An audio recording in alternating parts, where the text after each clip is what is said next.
Isuzu DMAX rear bumper, just behind that section there, is a blind spot sensor, and you can see it just hanging there. I've unbolted it.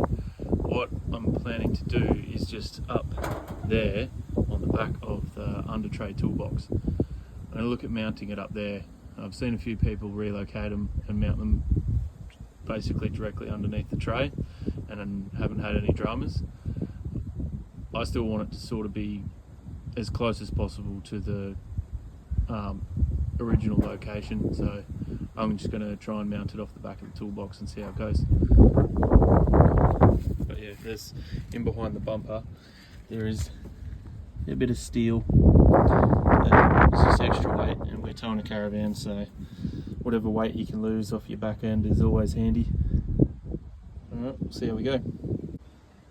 So that's the sensor there.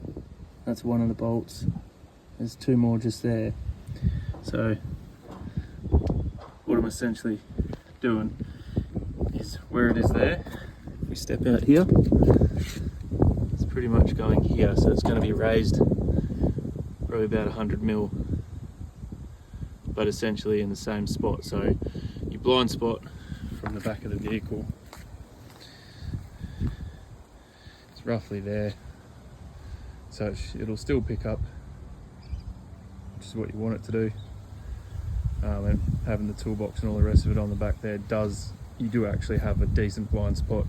I do have the towing mirrors from Clearview, and they make a huge difference, but I still find it handy having that blind spot sensor there, because on the Clearviews they're actually pretty smart. They have the little indicator light that shows up in the top corner when there is someone in your blind spot, so as you check in your mirror it'll tell you. Yeah, let's get stuck in.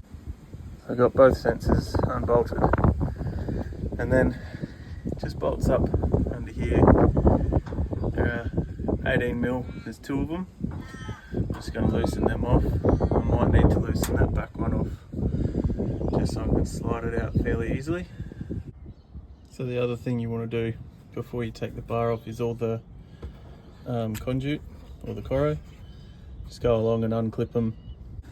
Alright, so we took those 4 bolts out, 2 either side that were holding the bumper in, and then loosened off that other bolt, and now it's just a bit of a process wiggling it to come forward on that side and that side, and just be careful you don't drop it. Go on your foot and make sure you've unclipped all the cables that are attached to it. We'll keep going till we get it out. The bumper's off. So the rear bumper's removed, bolts have gone back in to hold the tow bar up.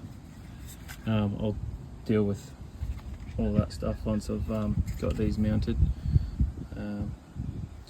Yeah, so pretty much just going to look at mounting it like that, and what I'll do is I'll just measure our gap between there and those back ones. It's going to be a little bit longer, and I've got some aluminium tube, and I'll just use some bolts straight through into the toolbox, and the aluminium tube will be used to do the standoff, and then that should do it.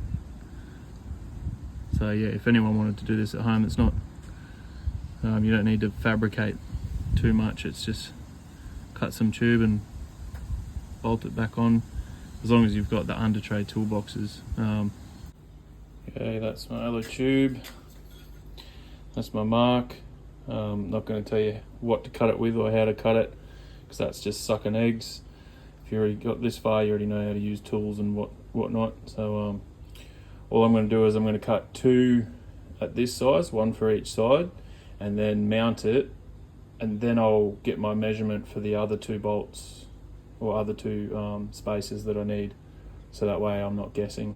Just wanted to sort of hold it there and get a bit of a test fit. I think that's pretty good. Okay, alright, so we're mounted on that one, nice and tight.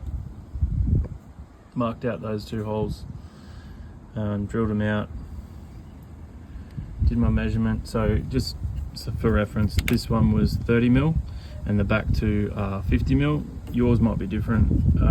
Just yeah, when you go to mount it, just do what sort of suits yours best for the sensor to do its job.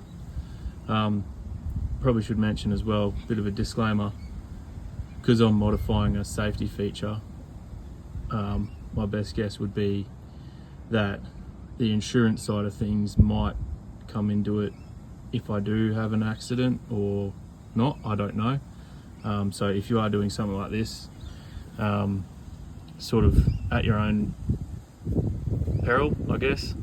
But yeah, if you do have any questions about it and all that sort of stuff, the vehicle manufacturer and your insurance company should be able to answer the questions. That's that side mounted up. A bit glary, sorry.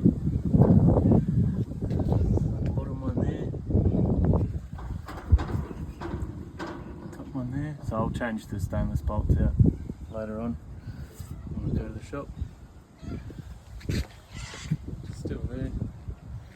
Still going to do its job. And just do the other side and then tidy up these cables. It's all mounted. Cables all sorted. That's the other one over there. Not bad. I'm happy with that.